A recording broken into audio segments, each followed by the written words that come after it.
একটা ফ্ল্যাট কেন হালাল নাই, হারাম নাই, দিন নাই রাত নাই, সারাটা বেলা সারাটা দিন সারাটা রাত ব্যস্ত। কিভাবে একটা ফ্ল্যাট করবে, কিভাবে এক টুকরা জমি কিনবে, কিভাবে একটা গাড়ি কিনবে, কিভাবে একটু ভালোভাবে এই দুনিয়ায় জীবন যাপন করবে। আফসোস আফসোস, এই দুনিয়ার পিছনে পড়ে আছি। অথচ রাসূলুল্লাহ সাল্লাল্লাহু আলাইহি ওয়াসাল্লাম বলছেন এই দুনিয়া হচ্ছে একটা মরা কানকাটা খাসি থেকেও নিম্নমানের। মরা পচা গলা একটা মরা খাসি, হ্যাঁ, ছাগল, তার থেকেও নিম্নমানের, তার থেকেও নিম্নমানের। আল্লাহ রাসূল সাল্লাল্লাহু আলাইহি ওয়াসাল্লাম একদিন একটা মরা খাসি দেখিয়ে বলছেন না সাহাবীদেরকে যে তোমরা কি কেউ আছো এই মরা খাসিটাকে 1 দিরহাম দিয়ে কিনবে? 1 দিরহাম, ধরেন 5 টাকা 10 টাকা 100 টাকা যাই হোক, এই টাকা দিয়ে তোমরা কিনবে? কেউ আছো? এখন যদি আপনাকে বলি, আপনারা এখানে মানে শখানেক মানুষ আছেন, আপনাদেরকে বলি ওই ওখানে একটা মরা খাসি পড়ে আছে রাস্তার পাশে, কে কিনবেন? হাত জাগান। কে কিনবেন? যার মাথায় সামান্যতম বুদ্ধি আছে, সামান্যতম বুদ্ধি আছে। 5 টাকা দিয়ে কিনবে? 5 টাকা, 2 টাকা, 1 টাকা বলবে যে ভাই আপনাকে দিলাম, এমনি ওটা আমার নেওয়ার দরকার নেই। আপনি চাইছেন 5 টাকা আপনাকে দিয়ে দিলাম, ওটা আমার নেওয়ার দরকার নাই, বিকজ অফ আপনি মনে করেন ওটা আপনার কাছে ফুটা পয়সার কোনো মূল্য রাখে না, এই জন্য আপনি নিচ্ছেন না। আশ্চর্য লাগে, এই দুনিয়ায় মরা খাসিটা আপনি নিচ্ছেন না, মূল্য নাই বিধায় রাসূল সাল্লাল্লাহু আলাইহি ওয়াসাল্লাম বলছেন আল্লাহ সুবহানাহু ওয়া তাআলার কাছে এই দুনিয়া হচ্ছে ওই মরা খাসির থেকেও নিকৃষ্ট। আল্লাহ, আপনি এই দুনিয়া নিয়ে তো ব্যস্ত, আমি তো এই দুনিয়া নিয়ে ব্যস্ত, অথচ এই দুনিয়ার মূল্য আল্লাহ সুবহানাহু ওয়া তাআলার কাছে ওই মরা খাসির মতো। আপনার কাছে যেমন মরা খাসির কোনো মূল্য নেই, আল্লাহ রাসূল সাল্লাল্লাহু আলাইহি ওয়াসাল্লাম বলছেন এই দুনিয়ার যদি সামান্য পরিমাণ মূল্য আল্লাহ সুবহানাহু ওয়া তাআলার কাছে থাকতো, আল্লাহ সুবহানাহু ওয়া তাআলা মা সাকা মিনহা কাফিরান শুরবাতা মা, কোন কাফেরকে, আল্লাহকে যে অবিশ্বাস করে সেই কাফেরকে আল্লাহ সুবহানাহু ওয়া তাআলা এই দুনিয়ার 1 ডোক পানি, এক ফোঁটা পানি বা একবারে যতটুকু পানি খাওয়া যায় এই 1 ডোক পানিও খাওয়ার জন্য আল্লাহ সুবহানাহু ওয়া তাআলা ব্যবস্থা করে দিতেন না। তার মানে কি? তার মানে হচ্ছে এই আল্লাহ সুবহানাহু ওয়া তাআলার কাছে এই দুনিয়ার সামান্য পরিমাণ কোনো মূল্য। এই হাদিসে আল্লাহ রাসূল বলছেন যদি জানাহা বাউদা, কোন মশা মাছি দেখেছেন না, মাছির ডানার কোনো মূল্য আছে আপনার কাছে? একটা মাছি তো থাপ্পড় দিয়ে মেরে ফেলে দেন, মাছির ডানা একটু বোঝেন, একটু মাথা খাটান। একটা মাছির ডানা, মাছির যে পাখা, সেই পাখার কোনো মূল্য আপনার কাছে আছে? কারো কাছে আছে? আমাদের কারো কাছে কোনো মূল্য নেই। আল্লাহ সুবহানাহু ওয়া তাআলার উদাহরণ দিয়ে বলছেন রাসূলুল্লাহ সাল্লাল্লাহু আলাইহি সাল্লাম, যদি এই দুনিয়ার কোনো মূল্য আল্লাহর কাছে ওই মাছির ডানার মতো থাকতো, মাছির ডানার যতটুকু মূল্য ততটুকু মূল্য যদি এই দুনিয়ার হতো আল্লাহর কাছে, তাহলে আল্লাহ সুবহানাহু ওয়া তাআলা এই দুনিয়ার 1 ফোঁটা পানি কোনো কাফেরকে পান করার অধিকার দিতেন না। তার মানে কি? দুনিয়ায় কাফেররা এখনো আছে না?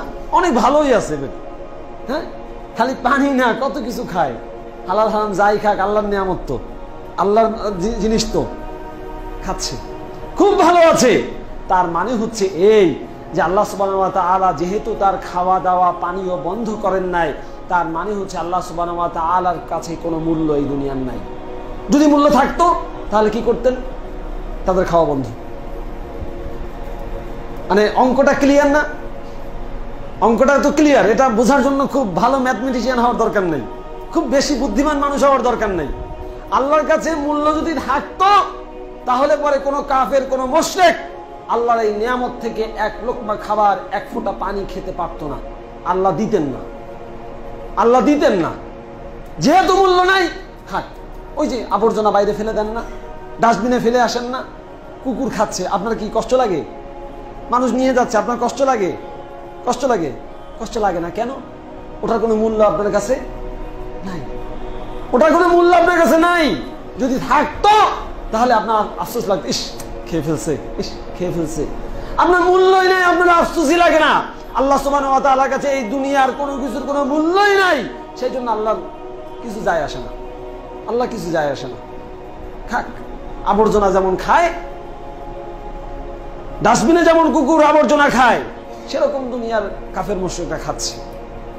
খাক, আল্লাহ কিছু আসে যায় না, কিন্তু যদি সামান্য মূল্য থাকতো আল্লাহ খেতে দিতেন। সম্মানিত উপস্থিতি, প্রিয় ভাই এবং বোনেরা, এই কথাগুলো বলার উদ্দেশ্য হচ্ছে দুনিয়া আমাদের কাছে কতটা মূল্যবান হয়ে গেছে এটা বোঝানোর জন্য। আমার এতটুকু আলোচনা দিয়ে আপনাদের কাছে মনে হতে পারে যে আজকেই ঘর বাড়ি ছেড়ে চলে যাই, এই দুনিয়ার কি দরকার, এই দুনিয়া তো আসল কিছু না, এই দুনিয়া তো সামান্য না, দুনিয়া মূল্য নেই। এর মানে এই না যে এই দুনিয়াকে পরিত্যাগ করে আপনি চলে যাবেন। এই দুনিয়ায় আপনি অল্প সময়ের জন্য আছেন, এটাকে বুঝে দুনিয়াটাকে ততটুকু ব্যবহার করতে হবে যতটুকু আপনার আখেরাতের জন্য দরকার।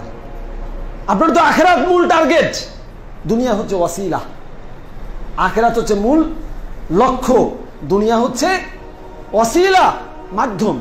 আপনি যাবেন রামপুরা ব্রিজ, তিনমণি ব্রিজের গোড়া থেকে গিয়ে বাসে উঠবেন বা সিএনজিতে উঠবেন বা রিক্সায় উঠবেন। আপনার কি ওই রিক্সায় ওঠা, সিএনজিতে ওঠা, বাসে ওঠা এটা কি লক্ষ্য, নাকি রামপুরা ব্রিজ যাওয়া লক্ষ্য? আপনার লক্ষ্য হচ্ছে রামপুরা ব্রিজ।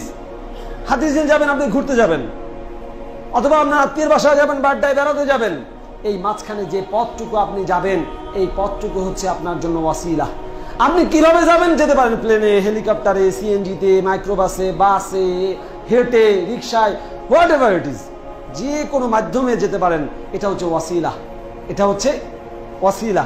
এখন যদি আপনি মনে করেন না সিএনজিতে যাব, রিক্সায় যাব, এটাই আমার যাওয়ার টার্গেট, এমন করে কেউ বের হয়?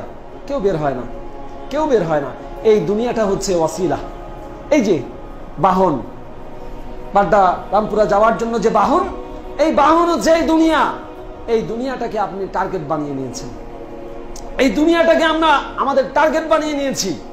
অর্থাৎ ওই সিএনজিতে চড়া, হ্যাঁ, বাসে ওঠা, এটাই আমার টার্গেট। বাচ্চাদের মতো, বাচ্চারা গাড়িতে উঠতে চায় না, ছোট ছোট বাচ্চারা খালি গাড়িতে উঠতে চায়, তাই না? গাড়িতে উঠবে, খুব মজা তাদের। কোথায় যাচ্ছেন সেটা বড় কথা না, বড় কথা হচ্ছে সে গাড়িতে উঠবে, তার খুব শখ গাড়িতে ওঠার। বাচ্চা বোঝে না, ছোট বাচ্চা বোঝে না, না বুঝে সে ওয়াসিলাকে টার্গেট মনে করে। ওয়াসিলা যেটা মাধ্যম, সেই মাধ্যমটাকে সে লক্ষ্য বা আসল উদ্দেশ্য মনে করে। অথচ আপনি তো বুদ্ধিমান, আপনি তো অনেক বুদ্ধি রাখেন। আপনি পরিবার চালান, সমাজ চালান, নির্বাচন করেন, রাষ্ট্র চালান, আপনি ব্যবসা প্রতিষ্ঠান চালান, আপনি কত কিছু যে করেন, আপনার মাথায় তো বুদ্ধি ধরে না। এত বুদ্ধি আপনার মাথায়, এই বুদ্ধিটা ধরে না আপনার মাথায় যে এই দুনিয়াটা হচ্ছে ওয়াসিলা, আখেরাত হচ্ছে আপনার আসল উদ্দেশ্য। এইটা মাথায় কেন আসে না? আপনার চোখের সামনে না আপনার বাবাকে আপনি বাঁচাতে পারলেন না? আপনার চোখের সামনেই তো আপনার বাবা মরে গেল। কই, লাখ লাখ টাকার মালিক আপনি, কোটিপতি আপনি, ইউনাইটেড কেন ওই এলিজাবেথে নিয়ে, ব্যাংককে নিয়েও চিকিৎসা করাই তো বাঁচাইতে পারলেন না। এয়ার অ্যাম্বুলেন্সে করে নিয়ে গেছেন, বাঁচাইতে তো পারলেন না। কই, একটাবার মনে হয় না যে আপনার বাবাকে আজকে যেভাবে বিদায় দিচ্ছেন, আগামীকালকে আপনাকে সেভাবে বিদায় নিতে হবে? একটাবারের জন্য কি মনে হয় না যে এই দুনিয়ার পিছনে আপনার দেখা কত মানুষ লেগেছিল? কয়েকটা বাড়ি করেছে, ফ্ল্যাট করেছে, গাড়ি করেছে, এই করেছে, সেই করেছে। এই দুনিয়ার কোনো কিছুই তার সাথে গিয়েছে? যায়নি। এই দুনিয়ায় সব রেখে যেতে হয়েছে।